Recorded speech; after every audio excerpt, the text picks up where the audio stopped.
विद्यार्थी मित्रों नमस्कार। सरस्वती विद्या मंडल संचालित कॉम्प्यूटर विभाग माथी संजय उपाध्याय आपનું हार्दिक स्वागत करे छे। मित्रों આપણે ધોરણ 10 માં 10મું ચેપ્ટર સી ભાષાના પરિચયની અંદર આપણે 3 ભાગ ભણી ચૂક્યા છીએ। આજે આપણે ભાગ 4 શરૂઆત કરીએ છીએ। મિત્રો આ વિડિયોની અંદર આપણે સી ભાષાની અંદર પ્રોગ્રામ લખવાની શરૂઆત કરીશું। આપણે થિયરિકલ ટોપિક બધા ભણી ગયા, હવે પ્રોગ્રામ કેવી રીતે લખાય અથવા પ્રેક્ટિકલ કેવી રીતે કામ થાય એ આપણે જોવાનું છે। આપણે અગાઉ ભણી ગયા કે સી ભાષાનો પ્રોગ્રામ લખવા માટે સ્કાઇપ નામના પ્રોગ્રામનો ઉપયોગ થાય છે। સ્કાઇપ એક પ્રકારનું ટેક્સ્ટ એડિટર છે જ્યાં તમારે પ્રોગ્રામ ટાઈપ કરવાનો હોય છે।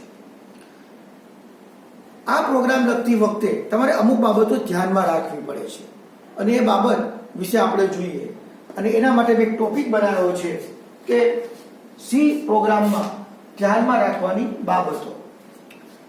મિત્રો સામાન્ય રીતે જ્યારે આપણે સી પ્રોગ્રામ લખવાની શરૂઆત કરીએ છીએ ત્યારે એનું જે પ્રથમ વિધાન છે એની વાત કરીએ તો એમાં હેડર ફાઇલને લખવામાં આવે છે। तो आपने प्रश्न था कि हेडर फाइल एटले शुं?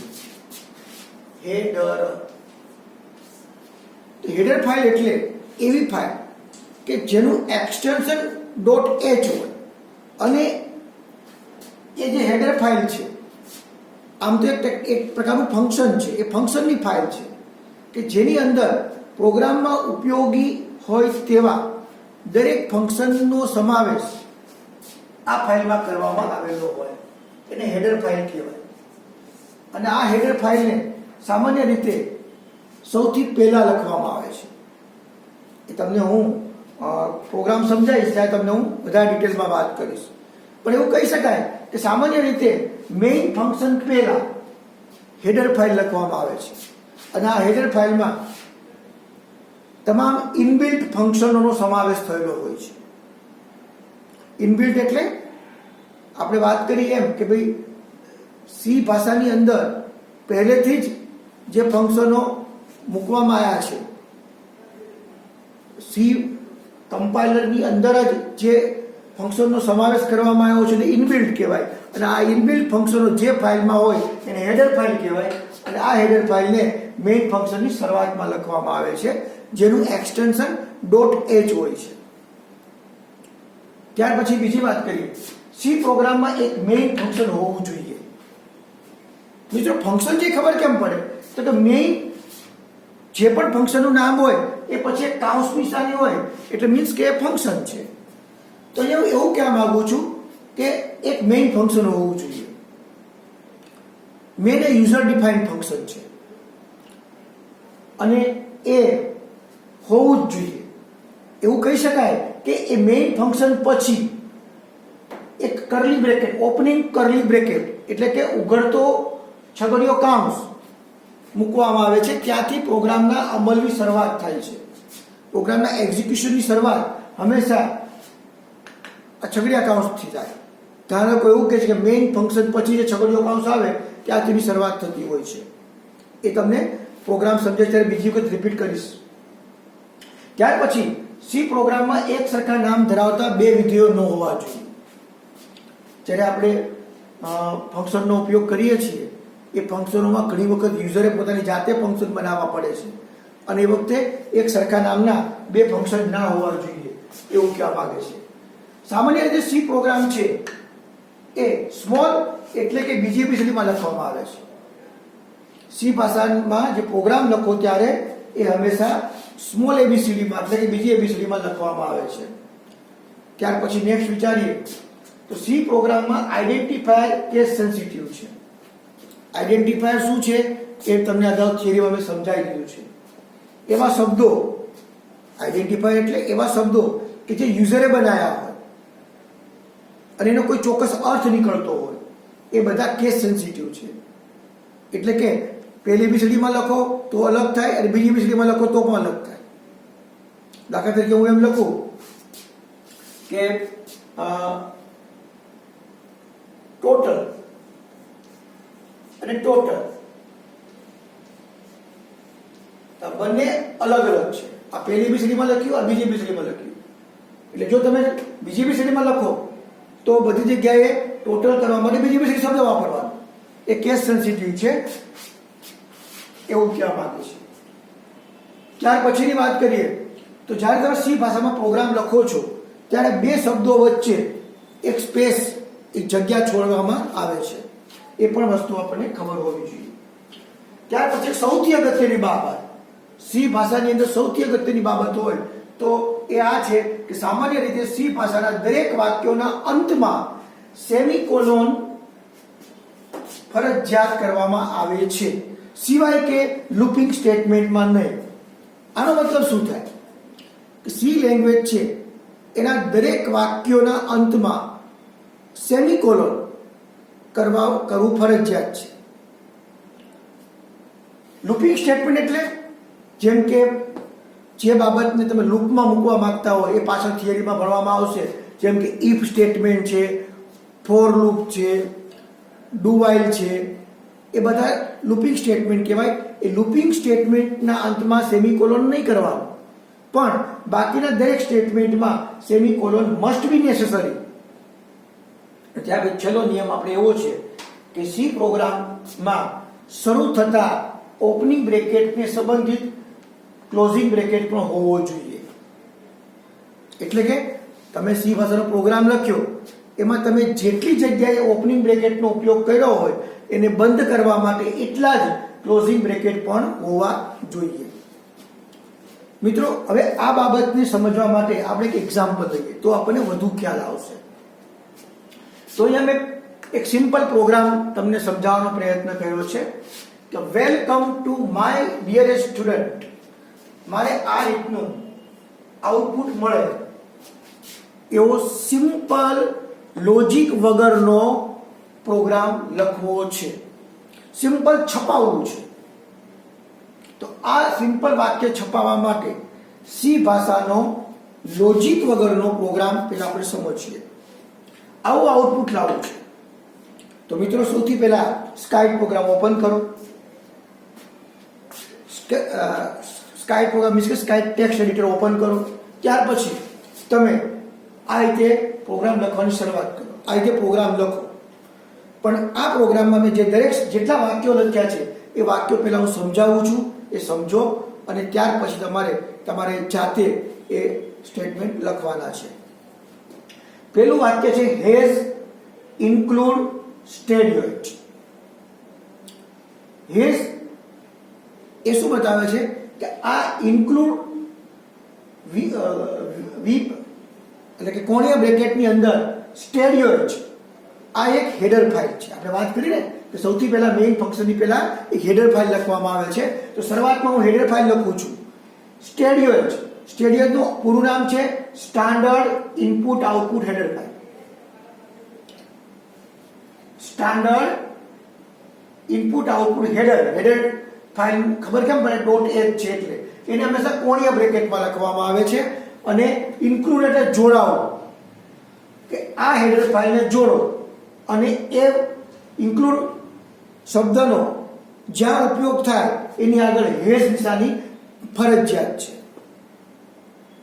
એટલે એવું કહેવા માંગે છે કે આ હેડર ફાઇલની અંદર જેટલા ફંક્શનો હશે એ ફંક્શનો આની હારે જોડાય, પ્રોગ્રામ હારે જોડાઈ જશે. અથવા એમ કહી શકાય કે એ આપણા કમ્પાઇલરની અંદર એક્ટિવેટ થઈ જશે. તો એના માટે આપણે આ લખવું ફરજિયાત છે. ત્યાર પછી બીજું વાક્ય ઇન્ટીજર મેઇન ફંક્શન. આઈએનટી એ ઇન્ટીજરનું શોર્ટ નેમ છે. એ એક ડેટા ટાઈપ છે. શું છે? Data type. આઈએનટી એક ડેટા ટાઈપ છે અને મેઇન એ યુઝર ડિફાઇન્ડ ફંક્શન છે. એવું કહેવા માંગે છે કે આ પ્રોગ્રામની અંદર જે પણ વેલ્યુનો ઉપયોગ કરવાનો છે, જે વેલ્યુ રિટર્ન થશે, જે વેલ્યુ આપવાની છે એ પૂર્ણાંક ટાઈપની હશે એમ માની અને આ એનો ડેટા ટાઈપ લખવામાં આવે છે આઈએનટી સ્પેસ મેઇન ફંક્શન. ત્યાં પછી ત્રીજા વાક્યની અંદર ઓપનિંગ બ્રેકેટ. મેં હમણાં વાત કરી હતી નિયમમાં કે તમે મેઇન ફંક્શન પછી તમે ઓપનિંગ બ્રેકેટ, ઓપન છગડીયો કાઉન્સ છે જેને ઇંગ્લિશમાં કહે curly bracket, opening curly bracket આપવામાં આવે છે. એટલે કે અહીંથી પ્રોગ્રામના એક્ઝિક્યુશનની શરૂઆત થશે. પ્રોગ્રામ જ્યારે રન થશે ત્યારે એની શરૂઆત અહીંથી થશે, મેઇન ફંક્શન પછીના ઓપનિંગ બ્રેકેટથી થશે, એવો મતલબ થાય. ત્યાર પછી અહીંયા મેં તમને વાત કરી કે માત્ર આપણે છપાવવું છે, માત્ર છપાવવું છે. તો છપાવવા માટે એક પ્રિન્ટ એફ ફંક્શન છે, પ્રિન્ટ એફ. બીજી એબીસીડીમાં પી તમને કદાચ કેપિટલ લાગશે, તો બીજી એબીસીડીમાં છે પ્રિન્ટ એફ. આ એની સિન્ટેક્સ છે કે તમારે શું કરવાનું, પ્રિન્ટ એફ, આ સ્મોલ એફ છે, મિસઅન્ડરસ્ટેન્ડિંગ ના થાય. જો આ એની સિન્ટેક્સ છે, પ્રિન્ટ એફ કાઉન્સની અંદર તમારે જે મેસેજ છપાવવો હોય તે, તો પ્રિન્ટ એફ પછી મારો મેસેજ આવો છપાવવો છે જે આપણે અહીંયા આઉટપુટ તરીકે જોઈએ છે તે, welcome to my dearest student, અવતરણ ચિહ્ન પૂરા, બંને જગ્યાએ અવતરણ ચિહ્ન પૂરા.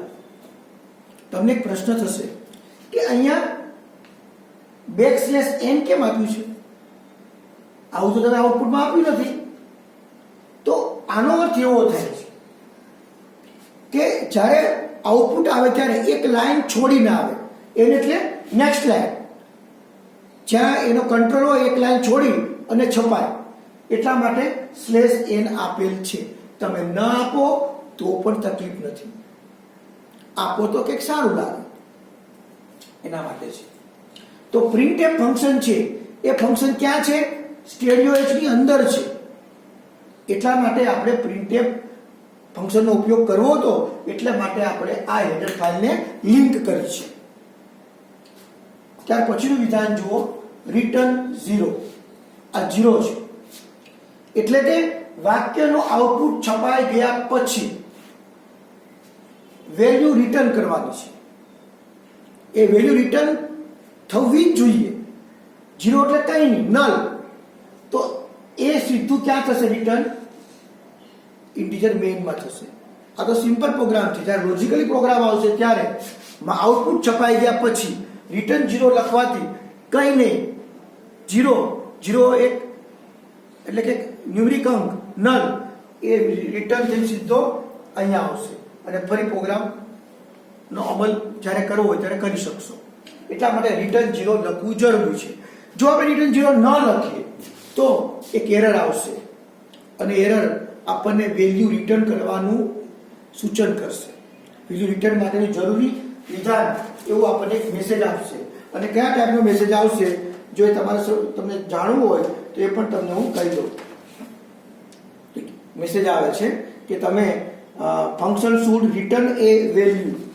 જો તમે રિટર્ન 0 ના લખો તો તમને એમ એક મેસેજ આવે છે કે તમારે વેલ્યુ રિટર્ન કરવા માટે જરૂરી વિધાન લખો. ઓકે, આટલું સ્કાઇપની અંદર ટાઈપ કરી દીધું. ત્યાર પછી તમારે ફાઇલ મેનુમાં જઈ સેવ કમાન્ડ આપવાનું. એટલે તમને નામ પૂછશે. તમે આનું કંઈ પણ આજે તમે પ્રોગ્રામ લખ્યો એનું કંઈ પણ નામ આપી શકો. દાખલા તરીકે તમે એનું નામ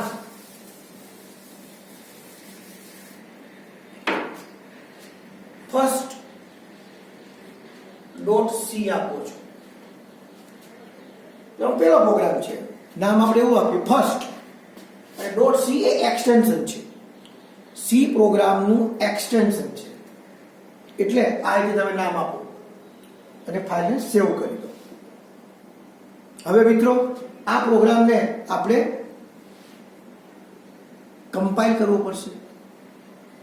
કમ્પાઇલ કરવા માટે મેં તમને હમણાં વાત કરી કે તમે બે રીતે કમ્પાઇલ કરી શકો છો. આપણી પાસે બે રીત છે. એમાં પહેલી રીતની વાત કરીએ છીએ, રીત 1. રીત એક એવી સિમ્પલ રીત છે કે જેની અંદર તમે જ્યારે આ પ્રોગ્રામને ટાઈપ કરી લો, એ પ્રોગ્રામ ટાઈપ કર્યા પછી તમે માત્ર એને સેવ કરી દીધા પછી તમે માત્ર એટલું આપશો કે કંટ્રોલ F7 આપશો એટલે એ પ્રોગ્રામ કમ્પાઇલ થશે. પ્રોગ્રામ કમ્પાઇલ થશે. જો પ્રોગ્રામમાં કોઈ એરર હશે તો આપણને બતાવશે. જો એરર નહીં હોય તો તમને સક્સેસફુલ એટલે કે એક્ઝિટ કોડ 0 આવશે.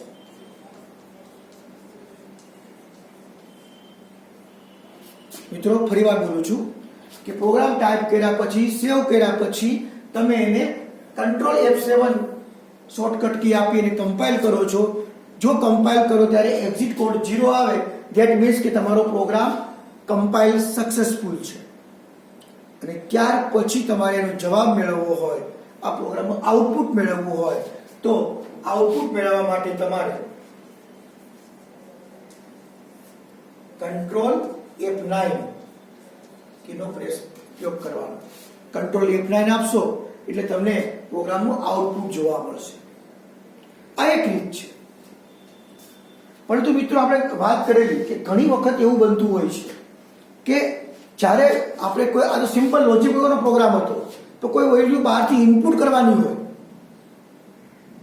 બહારથી વેલ્યુ ઇનપુટ કરવાની જરૂરિયાત ઊભી થતી હોય ત્યારે આ રીત કામમાં નથી આવતી, ત્યારે આ રીતે આપણે સક્સેસફુલ થતા નથી. તો એ વખતે મેં તમને બીજી એક રીત બતાવી હતી, એ રીતનો ઉપયોગ થાય. બીજી રીત કઈ છે એ પણ આપણે જાણીએ. મિત્રો હવે આપણે રીત 2 નો ઉપયોગ કરીએ. જો સામાન્ય રીતે એવું કહી શકાય કે જ્યારે માહિતીઓ બહારથી ઇનપુટ કરવાની હોય ત્યારે તમારે આ રીત 2 નો ઉપયોગ કરવો જોઈએ. હમણાં આપણે રીત 1 માં જોયું કે વેલ્યુ અંદર આપેલી જ હોય, ઇનપુટ કરવાની જરૂર ના હોય તો રીત 1 ઉપયોગી છે. પણ ઘણા પ્રોગ્રામ એવા આવશે કે જેમાં તમારે બહારથી વેલ્યુ ઇનપુટ કરવાની જરૂર પડશે, તો એ વખતે આપણે રીત 2 વાપરીશું. અને રીત 2 નો ઉપયોગ કેવી રીતે કરાય તો એની વાત કરીએ તો સૌથી પહેલા આપણે કંટ્રોલ અલ્ટર ટી આપી ટર્મિનલ ઓપન કરીશું અને ટર્મિનલ તમને આ રીતનું જોવા મળશે. આ ટર્મિનલની અંદર તમને ubuntu એવો પ્રોમ્પ્ટ અને કોલમ અને ડોલર નિશાની જોવા મળશે. આને આપણે શેલ કહીએ છીએ. આને આપણે પ્રોમ્પ્ટ કહેવાય અને આને શેલ કહેવાય. આપણે અગાઉ ભણી ચૂક્યા છીએ. આ શેલની બાજુમાં આપણે કમાન્ડ આપીશું. હમણાં આપણે વાત કરી હતી કે આપણે જીસીસી કમ્પાઇલરનો ઉપયોગ કરીએ છીએ, તો અહીંયા આપણે જીસીસી લખીશું પ્રોમ્પ્ટની મદદથી. એક જગ્યા આપી તમે જે ફાઇલનું નામ, આ જે પ્રોગ્રામ બનાવ્યો એ પ્રોગ્રામ નામ તમે ફર્સ્ટ આપેલું છે, એ પ્રોગ્રામ નામ જે first.c લખી એન્ટર કી આપીશું એટલે તમારો પ્રોગ્રામ કમ્પાઇલ થશે. કમ્પાઇલ થાય ત્યારે જો કોઈ એરર હશે તો એરર તમને નીચે જોવા મળશે. તો એ એરર આપણને વાંચતા આવડવું જોઈએ. એ એરર જેમ જેમ અનુભવ થાય એમ આપણને એરર વાંચતા આવડશે. અથવા તમે તમારા શિક્ષકને પૂછી શકો, તમારા કોમ્પ્યુટર ટીચરને પૂછી શકો અને તમને એરર કેમ સોલ્વ કરાય અને એરર કેવી રીતે એનો ઉપયોગ, કયા ટાઈપની એરર છે એ તમને સમજાવશે. એ એરર તમે પ્રોગ્રામમાં સુધારો. પ્રોગ્રામમાં સુધાર્યા પછી પ્રોગ્રામમાં સુધારો કરો અને જ્યારે પ્રોગ્રામ ટોટલી સક્સેસફુલ થઈ જશે ત્યારે મેં તમને હમણાં સમજાવ્યું હતું એ પ્રમાણે એક આની પહેલા થોડી વાર પહેલા સમજાયું કે તમારી પાસે ડાયલોગ બોક્સ આવશે, એમાં 5 લાઇનની અંદર આઉટપુટ હશે. એમાં પહેલી 2 લાઇન છે એમાં એક્ઝિટ કોડ 0 લખાઈને આવે તો સમજી જવાનું કે આપણો પ્રોગ્રામ કમ્પાઇલ થઈ ગયો છે. અને તરત જ નીચે ફરી આ જ ટાઈપનો તમારી પાસે સ્ક્રીન જોવા મળશે. એટલે કે મીન્સ તમને પ્રોમ્પ્ટ અને ubuntu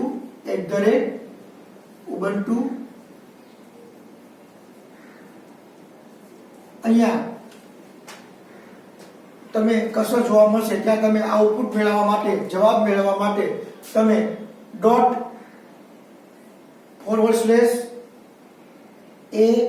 ./a.out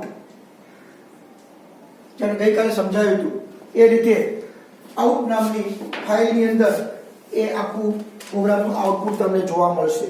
એ તમારે ત્યાં આપવાનું. એન્ટર કી આપશો એટલે તમારી સામે પ્રોગ્રામનું આઉટપુટ કે જે છે welcome to my dearest student એ લખાઈને જોવા મળે છે. ત્યાર પછી આપણે હવે પ્રોગ્રામ સક્સેસફુલ થઈ ગયો, એ પ્રોગ્રામ કમ્પ્લીટ થઈ ગયો. હવે આપણે બીજું ઉદાહરણ જોઈએ. બીજું ઉદાહરણ જોવા માટે અહીંયા ધારો કે હું એક એવો પ્રોગ્રામ બનાવું છું કે આપણે વર્તુળનો પરિઘ શોધવો છે. અહીંયા દર્પણમાં અને પાઠ્યપુસ્તકની અંદર તમને વર્તુળનો પરિઘ શોધવાનો પ્રોગ્રામ આપેલો છે. એ આપણે હવે સમજવાનો પ્રયત્ન કરીએ. વર્તુળનો પરિઘ શોધવાનો પ્રોગ્રામ.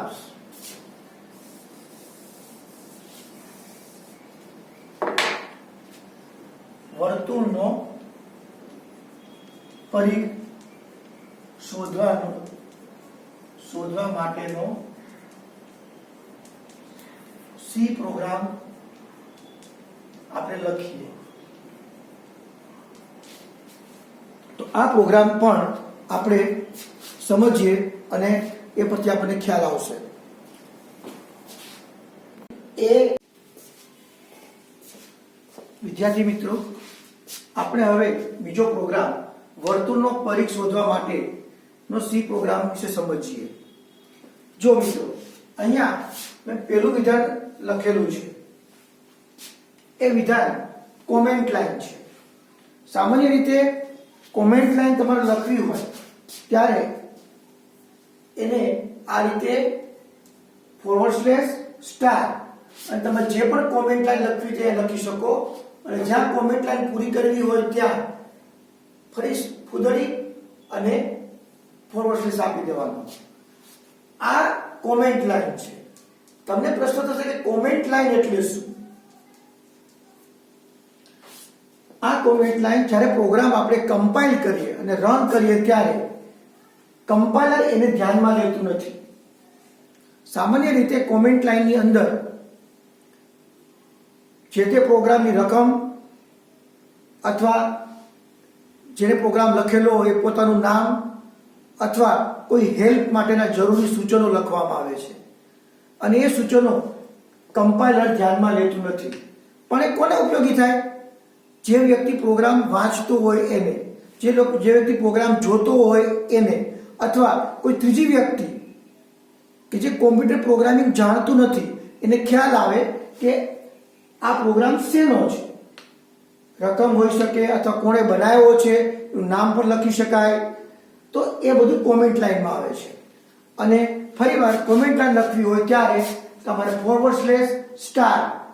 અને ત્યાંથી કોમેન્ટ લાઈન શરૂઆત થાય અને જ્યાં // પૂરો કરો તો ત્યાં કોમેન્ટ લાઈન પૂરી થાય છે. તો આ પહેલું વિધાન છે એ કોમેન્ટ લાઈન છે. અહીંયા આપણે એવું લખેલું છે કે program to calculate circumference of circle. વર્તુળનો પરિઘ શોધવા માટેનો પ્રોગ્રામ છે. હવે પહેલું વિધાન છે હેઝ ઇન્ક્લુડ સ્ટેડ્યુએન્ટ. આપણે પહેલા પ્રોગ્રામમાં મેં તમને આ વિધાન સમજાવેલું. જ્યારે આ પ્રોગ્રામની અંદર ઇનપુટ માટેના અને આઉટપુટ માટેના વિધાનનો ઉપયોગ કરવાનો હોય ત્યારે એના માટેનું જે ફંક્શન છે printf, scanf એ આ હેડર ફાઇલમાં છે. stdoh standard input output header. આ હેડર ફાઇલની અંદર printf અને scanf ને જે ફંક્શનનો ઉપયોગ કરવાના છીએ એ ફંક્શન આ હેડર ફાઇલમાં છે. માટે એને આપણે ઇન્ક્લુડ કરવી પડે. અને જે ઇન્ક્લુડ કરવી હોય એની આગળ એસ નિશાની મસ્ટ બી કમ્પલસરી. ત્યાર પછીનું ત્રીજું વિધાન છે એ જોઈએ. Has defined PI 3.14. મિત્રો, આપણે જાણીએ છીએ કે વર્તુળનો પરિઘ શોધવા માટેનું સૂત્ર તો આપણને ખબર છે કે પરિઘ સૂત્ર શોધવું હોય તો 2πr થાય. વર્તુળનો પરિઘ શોધવો હોય તો r એટલે ત્રિજ્યા, પાઈ એ કોન્સ્ટન્ટ છે, સિમ્બોલિક કોન્સ્ટન્ટ કહેવાય, એની વેલ્યુ ફિક્સ છે ભારતમાં હોય કે દુનિયાના કોઈ પણ ખૂણામાં જાઓ, પાઈની વેલ્યુ ફિક્સ હોય છે 3.14 અને આ એ ત્રિજ્યા છે. તો એનો મતલબ એવો થયો કે આપણે આ પ્રોગ્રામ્સમાં વર્તુળનો પરિઘ શોધવો હોય તો બહારથી આપણે ત્રિજ્યા એટલે કે રેડિયસ બહારથી ઇનપુટ કરવી પડે અને પાઈની વેલ્યુ તો ફિક્સ જ હોય છે. તો એ પાઈની વેલ્યુ ફિક્સ છે, જેને આપણે કમ્પ્યુટર સમજતું નથી. કમ્પ્યુટરને એ સાંકેતિક સિમ્બોલ છે અથવા સિમ્બોલિક કોન્સ્ટન્ટ છે એવું આપણે વ્યાખ્યાયિત કરવું પડે. એના માટે અહીંયા લખવામાં આવે છે હેઝ ડિફાઇન સ્પેસ આપી પીઆઈ. આ જે સિમ્બોલિક કોન્સ્ટન્ટ થયો એને હંમેશા હંમેશા હંમેશા ફર્સ્ટ આલ્ફાબેટમાં લખવામાં આવે છે. તો અહીંયા મેં પાઈ પીઆઈ લખ્યું. કોઈ પણ શબ્દ લખું સિમ્બોલિક કોન્સ્ટન્ટ માટે એ હંમેશા કેપિટલમાં લખવાનો. જગ્યા આપી એ 3.14 જે વેલ્યુ તમે જાણો છો એ. તો મેં આ સિમ્બોલિક કોન્સ્ટન્ટ ડિફાઇન કર્યો એવો મતલબ થાય, બરાબર. અને આ સિમ્બોલિક કોન્સ્ટન્ટ હંમેશા એની વેલ્યુ ફિક્સ જ હોય છે. આ વસ્તુ છે એને ઘણા લોકો પ્રી પ્રોસેસર ડિરેક્ટિવ કહે છે. પ્રી પ્રોસેસર ડિરેક્ટિવ કહે છે. ડિરેક્ટિવ આને કહેવામાં આવે છે. તો મિત્રો ધ્યાન રાખો કે ઘણી વખત તમને થિયરીમાં, પરીક્ષામાં અથવા કોઈ પણ જગ્યાએ ઇન્ટરવ્યુમાં આવા પ્રશ્નો પૂછતા હોય છે કે પ્રી પ્રોસેસર ડિરેક્ટિવ એટલે શું. તો આપણે એમ કહી શકીએ કે જે સિમ્બોલિક કોન્સ્ટન્ટની વેલ્યુ અગાઉથી ફિક્સ હોય એને આપણે જ્યારે વ્યાખ્યાયિત કરીએ છીએ અને વ્યાખ્યાયિત કરવા માટેનું આ ઉદાહરણ, તો આને આપણે પ્રી પ્રોસેસર અગાઉથી એને આપણે એની પ્રોસેસને આપણે ગોઠવી દઈએ છીએ એટલે એને પ્રી પ્રોસેસર ડિરેક્ટિવ કહેવામાં આવે છે.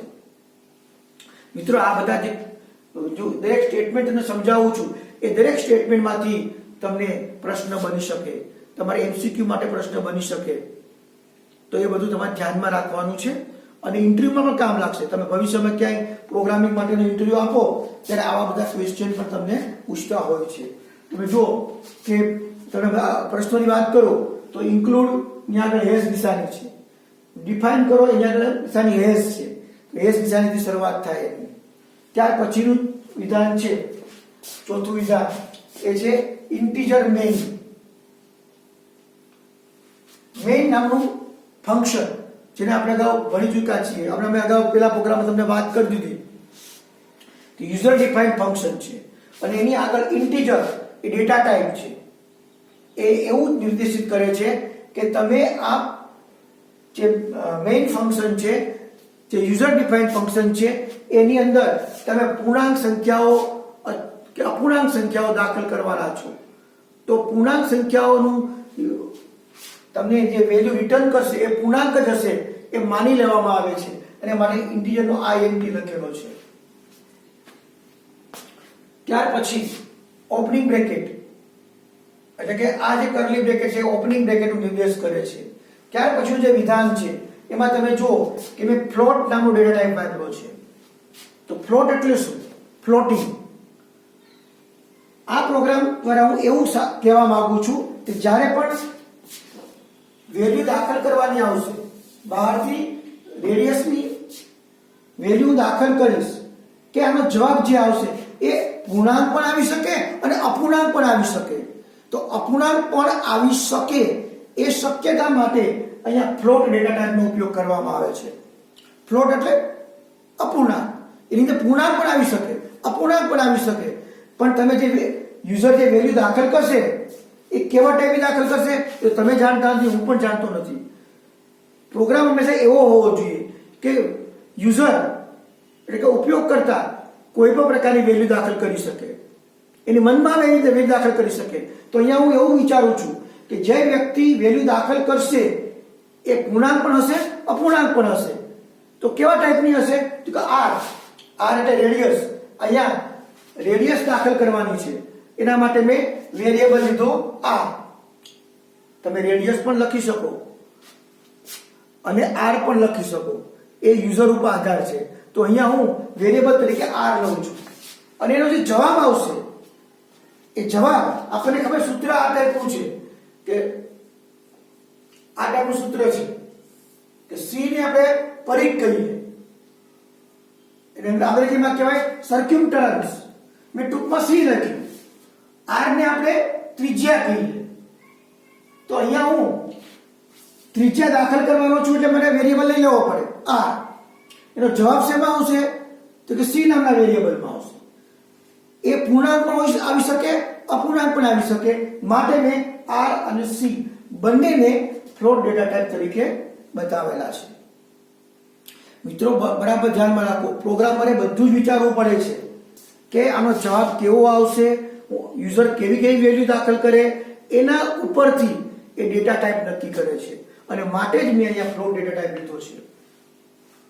ત્યાર પછીનું વિધાન printed. Enter the value of radius. આ અવતરણ ચિહ્નમાં તમે જે પણ લખશો એ જ્યારે પ્રોગ્રામ રન થશે ત્યારે તમારી સામે લખાઈને આવશે કે ભાઈ તમે એન્ટર વેલ્યુ ઓફ રેડિયસની ત્રિજ્યા, રેડિયસ દાખલ કરો, રેડિયસ એટલે કે ત્રિજ્યાની વેલ્યુ દાખલ કરો, એવું વિધાન લખાઈને આવશે.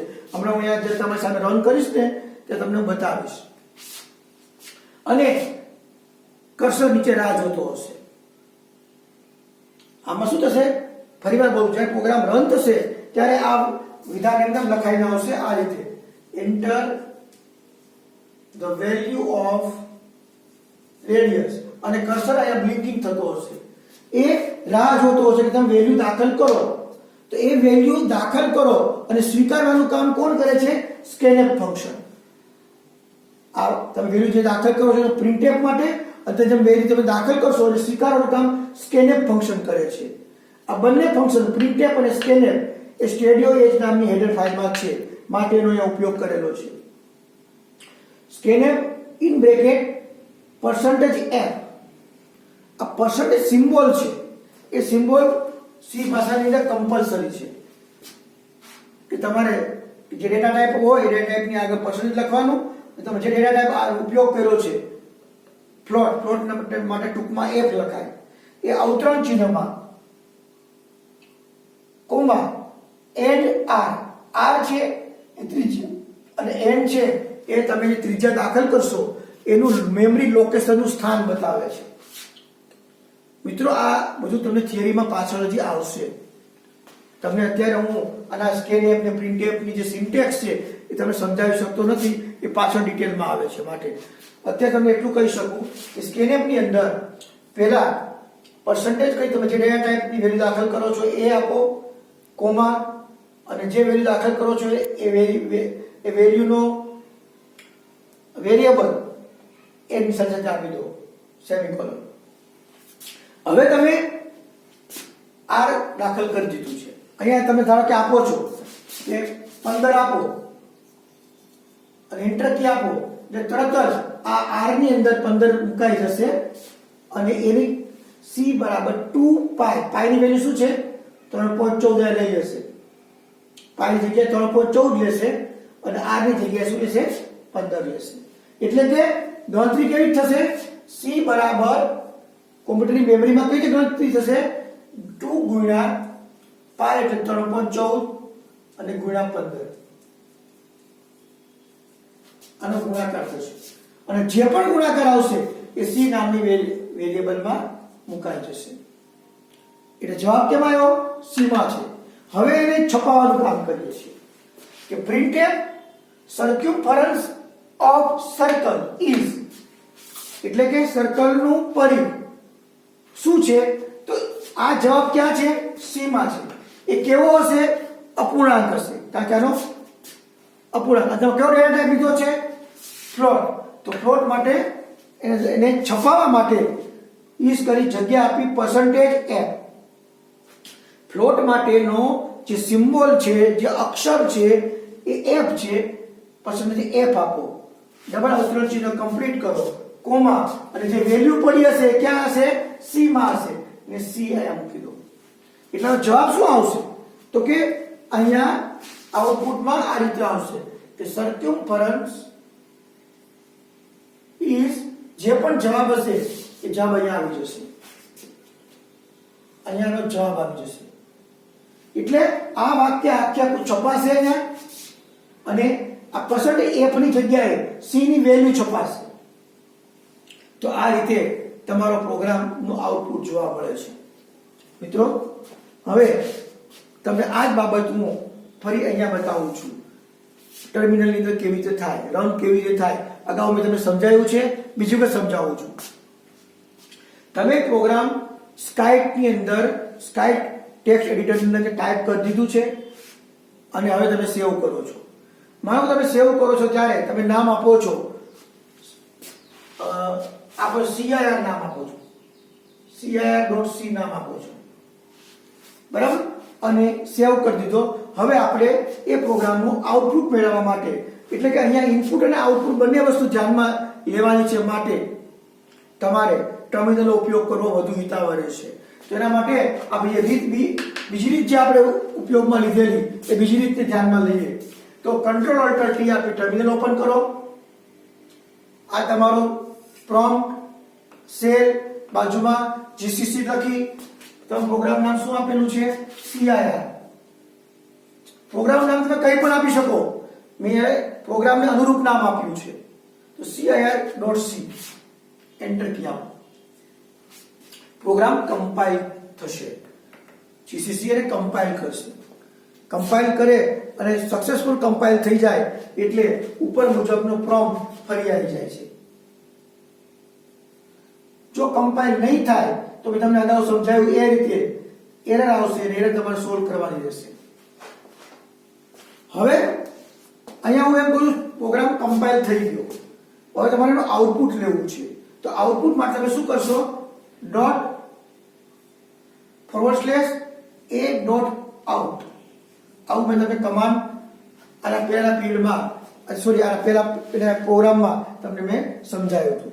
આવી રીતે જો તમે આપશો એટલે પ્રોગ્રામ કમ્પાઇલ થઈ ગયા પછી એનું જવાબ મેળવવા માટે જશે. અને જેવું તમે આ રીતે આપશો એટલે આ વિધાન આવશે, આ રીતે આવશે કે enter the value of radius. જે અવતરણ ચિહ્નમાં હતું એ આખું વિધાન આવી જશે. અને અહીંયા કર્સર રાહ જોતો છે, જે તમને મેં સમજાવ્યું ને એ વસ્તુ ટર્મિનલમાં સમજાવું છું કે રાહ જો. તમે જે પણ વેલ્યુ આપશો, માનો કે હું 10 આપું છું તો રેડિયસની વેલ્યુ 10 થઈ અને રેડિયસ માટે કયો વેરિયેબલ આપણે લીધો છે? r. તો r માં એ 10 વેલ્યુ મુકાઈ જશે. ત્યાર પછી એની ગણતરી થશે. ગણતરી કરવા માટે આપણે જાણીએ છીએ ગણતરી કઈ રીતે થશે તો કે c બરાબર 2 ગુણ્યા પાઈ 3.14 ગુણ્યા 10. આનો જે પણ જવાબ થશે એ જવાબ લગભગ આપણે એમ કહી શકાય કે 6.28 ગુણ્યા 10 કરો 62.8 થાય. 62.8 જે જવાબ આવે એ જવાબ એ કેવી રીતે છપાશે? અહીંયા પ્રિન્ટફ આપ્યું છે ને આ વિધાન, એ વિધાન અહીંયા આવશે લખાઈને. સર્ક્યુમ્ફરન્સ ઓફ સર્કલ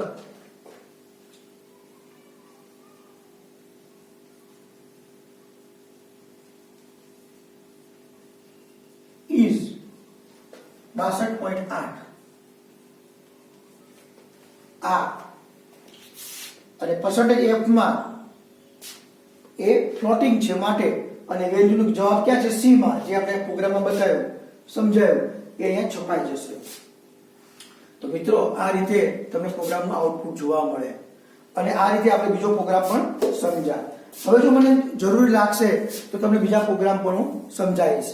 અને મારી એવી ઈચ્છા છે કે જે આપણે બીજા 3 પ્રોગ્રામ્સ છે એ તમને હું ઓન બોર્ડ સમજાવું કે જે તમે જ્યારે પ્રેક્ટિકલ કરો ત્યારે પણ તમને ઉપયોગી થાય.